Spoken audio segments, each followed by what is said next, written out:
નમસ્કાર, હું કાજલ ટાંક. તમે જોઈ રહ્યા છો સિટી ન્યૂઝ. જોઈએ આજના સમાચાર.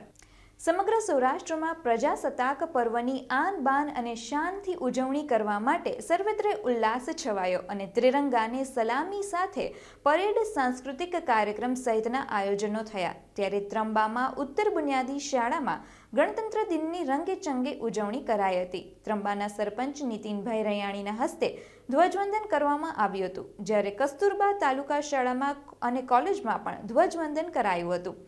તેમજ જ્યારે રાધિકા સ્કૂલમાં ભરતભાઈ ઢોલરિયાના હસ્તે ધ્વજવંદન કરવામાં આવ્યું હતું, તો બીજી તરફ રાધિકા સ્કૂલ દ્વારા એક અનોખી રીતે પણ ઉજવણી કરાઈ હતી, જેમાં ઝૂંપડપટ્ટીમાં રહેતા ગરીબ લોકોને મીઠાઈ વિતરણ કરવામાં આવી હતી અને આ રીતે પ્રજાસત્તાક દિનની ઉજવણી કરાઈ હતી.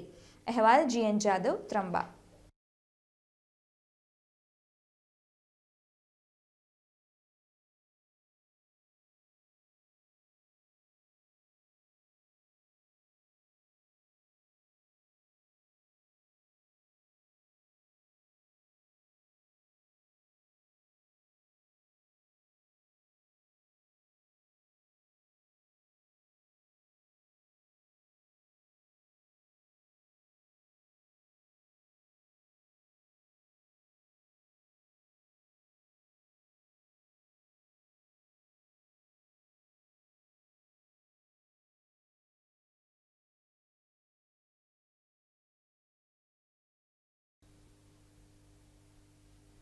આ સાથે જ આ હતા અત્યાર સુધીના સિટી ન્યૂઝ સમાચાર. વધુ સમાચારો માટે આપ જોતા રહો સિટી ન્યૂઝ. નમસ્કાર.